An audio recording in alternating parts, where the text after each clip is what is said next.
கிறிஸ்துக்கள் அன்பான காலைக்கது நிகழ்ச்சி நேயர்களே, மீண்டும் இந்த நாளிலும் இயேசுவின் இனிதான நாமத்துல உங்களோடு கூட இணைவதில் மிகுந்த மகிழ்ச்சி இருக்கிறேன். இந்த நாளிலும் தேவன் நமக்கு கொடுக்கிற வாக்குத்தத்தம் எங்க இருந்து அப்படின்னு சொன்னா, சங்கீதம் 12ஆம் அதிகாரம் 5வது வசனம்.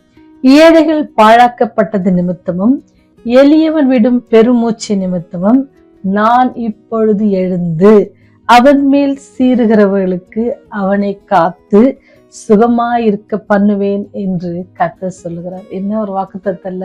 நிறைய நேரத்துல இந்த மாதிரி காரியங்கள்லாம் நமக்கு வாசிக்கும் பொழுது ஆண்டவர் எவ்வளவு நம்மை நேசிக்கிறார் என்பதை நமக்கு சொல்ல முடியும். அவர் பாருங்க, சீறுகிறவர்களுக்கு அவனை காத்து சுகமா இருக்க பண்ணுவேன் அப்படின்னு சொல்றாரு.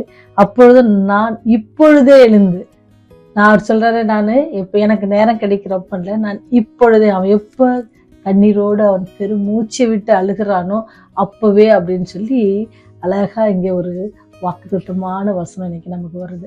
இங்க பாத்தீங்கன்னு சொன்னா, ஒரு செல்வந்தர் இருந்தார். அந்த செல்வந்தர் என்ன செஞ்சார் அப்படின்னு சொன்னா, ரொம்ப பெருமை மிக்க ஒரு மனுஷனா இருந்தாரு. யாராவது உதவி கேட்க வந்தா அவங்கள பரியாசமாக தான் அவனுக்கு என்ன செய்வார்னா உதவி செய்வது வழக்கம்.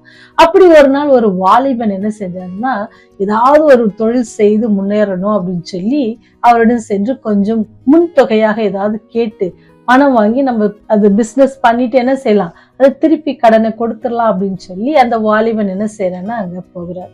அப்படி போகும் பொழுது என்ன செய்யறாருன்னா, ரொம்ப கேவலம் பார்த்து, நீ என்கிட்ட கடன் வாங்கிட்டு திருப்பி எனக்கு உன்னால தர முடியுமா அப்படின்னு சொல்லி அவரை ஒரு மாதிரி அலட்சியப்படுத்தி, எங்க வீட்டுல ஒரு செத்த எலி ஒண்ணு கிடக்கு அப்படின்னா அதை எடுத்துட்டு போய் பொழைச்சிக்கோ அப்படின்னு சொல்லி ரொம்ப ஏளனமான ஒரு வார்த்தையோட அந்த எலி அந்த பையன்கிட்ட கொடுத்தார்.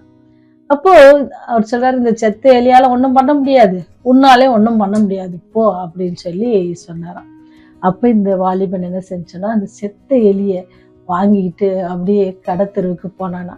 அப்படி கடத்தெருவுக்கு போகும் பொழுது அங்கே ஒருவர் என்ன செய்யா, பொறிக்கடலை வித்து கொண்டிருக்கிறாரு. அது வித்துட்டு இருக்கிறவர் என்ன செஞ்சார் அப்படின்னு சொன்னா, அந்த பையன் கிட்ட அந்த பெரிய எலிய பார்த்துட்டு, ஐயோ நம்ம வீட்டுல 4-5 பூனை கிடக்கு, அதுக்கு ஆகாரத்துக்கு ஆகும், அந்த பையனை கூப்பிட்டு கேட்கலாம் அப்படின்னு சொல்லி கேட்கிறாரு. அப்ப அவன் சொல்றான், நான் இந்த எலியை கொடுத்தா நீங்க எனக்கு என்ன தருவீங்க திருப்பி அப்படின்னு சொன்னோன்னே, ஒரு படி பொறிக்கடலை எடுத்துட்டு போ அப்படின்னு சொல்லி, பொட்டுக்கடலை அதை எடுத்துட்டு போ அப்படின்ட்டு சொல்றாரு. அப்போ அந்த பையனுக்கு ரொம்ப சந்தோஷம். பரவாயில்ல, இந்த செத்த எலியினால நமக்கு ஒரு பயன் கிடைக்குது அப்படின்னு சொல்லி என்ன செய்யறான்னு சொன்னா, அந்த வாலிபன் அந்த ஒரு படி பொறிக்கடலையை அவர்கிட்ட வாங்கிட்டு அந்த செத்த எலியை அவர்கிட்ட கொடுத்துறாங்க. கொடுத்துட்டு வந்து என்ன செய்யறான்னா, இந்த இவ்வளவு கடலையை சாப்பிட முடியல, உடனே ஒரு பேப்பரை கீழே விடுத்து அதை கூறாக வைத்து இவன் விற்க ஆரம்பிக்கிறான். பாத்தீங்கன்னு சொன்னா அவனுக்கு 25 ரூபாய் கிடைச்சிச்சு. அவன் ரொம்ப ஆச்சரியம், அவனுக்கு 25 ரூபாய், ஒரு செத்த எலிக்கு 25 ரூபாய் எனக்கு கிடைச்சிருச்சு அப்படின்னு சொல்லி அந்த 25 ரூபாய் வச்சு என்ன செஞ்சேன்னா, பக்கத்துல ஒரு பழக்கடை இருந்துச்சு. அந்த பழக்கடையில வாழைப்பழத்தை போய் 25 ரூபாய்க்கு வாழைப்பழத்தை வாங்கிட்டு வந்தான். வாங்கிட்டு வந்து இவன் என்ன செஞ்சான், கொஞ்சம் தள்ளி நின்று என்ன செய்யற, யாருமே ஜனங்க முன்னாடி அந்த பழக்கடைக்கு போறதுக்கு முன்னாடியே என்ன செஞ்சான், அந்த 25 ரூபாய்க்கு வாங்கின பழத்தை என்ன செய்யணும் விற்கிறான். அப்படி விற்கும் பொழுது அது அந்த லாபம் அவனுக்கு எவ்வளவு கிடைக்குதுன்னு சொன்னா 50 ரூபாவாக கிடைக்குது. அவனுக்கு ஒரே ஆச்சரியம். அந்த சாயந்தரம் வர்றதுக்குள்ள அவன் நிறைய காரி மாத்தி மாறி அவன் வித்து என்ன ஆச்சுன்னு சொன்னா 1200 ரூபாய் அவன் கையில இருந்துச்சு. அப்ப அந்த 1200 ரூபாவை வைத்து அவன் அப்படியே மென்மேலாக ஒவ்வொரு சிறு சிறு தொழிலாக ஆரம்பித்து ஒரு 5 வருடம் கழித்து பாத்தீங்கன்னு சொன்னா அவன் பெரிய ஒரு வியாபாரியாக மாறினான். அவனுக்கு ஒரு சொந்த வீடு கட்டினா, அவன் கடைக்காக ஒரு அறையை கட்டியிருந்தான். இப்ப இதெல்லாம் அவனுக்கு ரொம்ப சந்தோஷம். அவன் ஆண்டவருக்கு நன்றி சொல்றது மாத்திரம் இல்ல, அவன் என்ன செஞ்சான், தன்னை கேவலமாக பார்த்த அந்த முதலாளியும் சென்று தன்னுடைய வீட்டுடைய கிரக பிரவேசத்திற்காக என்ன செய்யறான், பத்திரிக்கை வைக்கிறதுக்காக பழம் தட்டோட உள்ள போகிறான்.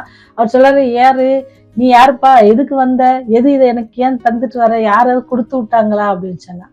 அப்பதான், ஐயா ஞாபகம் இருக்குதா, என்ன ஒரு எலி கொடுத்து உதவி பண்ணீங்கல்ல, அதனாலதான் உங்களுக்கு இந்த பத்திரிக்கை வைக்க நான் வந்திருக்கேன், என்ன எலி கொடுத்த பையனா நீ அப்படின்னு சொல்லி அவர் அப்படியே ஆச்சரியப்பட்டார். பாத்தீங்களா, மனுஷனுக்கு ஆண்டவர் எல்லா விதத்திலும் அவர் பக்கபலனாக்க. ஒருவேளை நம்மளை எல்லாரும் நிராகரிச்சாலும் கூட ஆண்டவர் அந்த சின்ன வாலிபனோடு கூட இருந்ததுனாலதான் என்ன செஞ்சிச்சு, அவனால ஒரு பெரிய காரியத்தை என்ன செய்ய முடியுது, செஞ்சு முடிஞ்சு.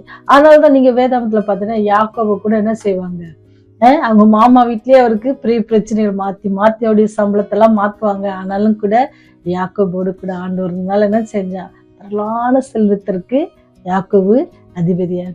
அதே போல தேவன் உங்களோட கூட இருக்கிறாருன்னு சொல்ற. ஏழைகள் பாழாக்க நீங்களும் நானும் கஷ்டப்பட்டு கண்ணீரோடு அவர்த்துல வரும் பொழுது அவர் என்ன செய்யறான், உடனே இப்பொழுது என்ன செய்வேன், நான் எழும்புவேன் அப்படின்னு சொல்றாரு. எழும்புறது இருந்தது அப்படின்னு உங்களுக்கு தெரியுதா?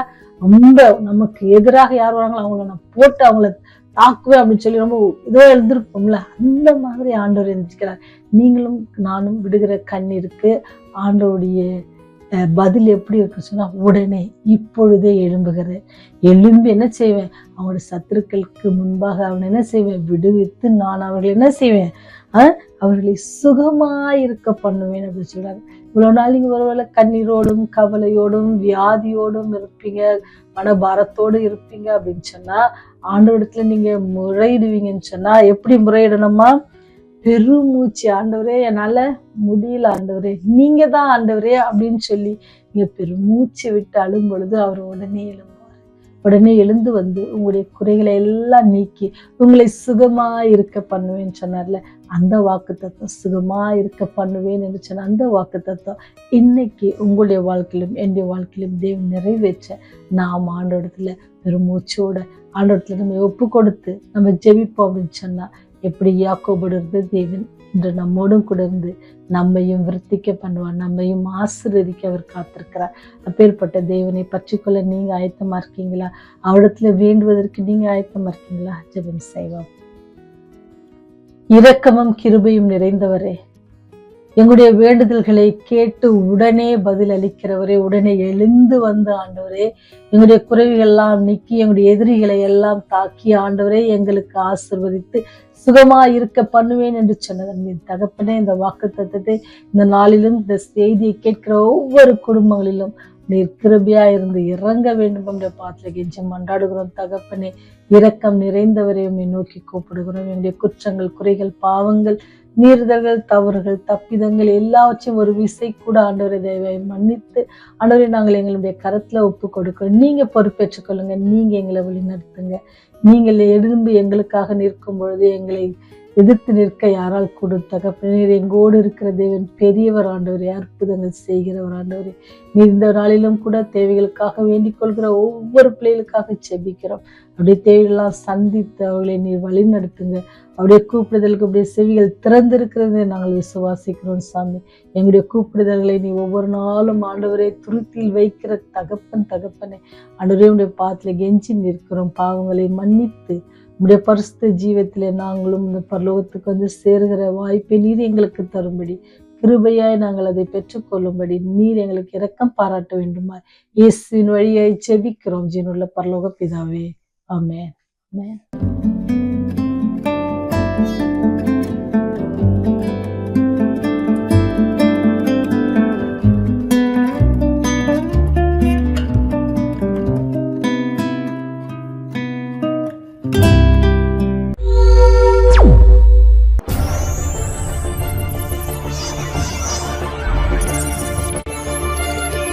நீங்கள் பார்த்துக் கொண்டிருப்பது உங்கள் ரிவைவல் டிவி.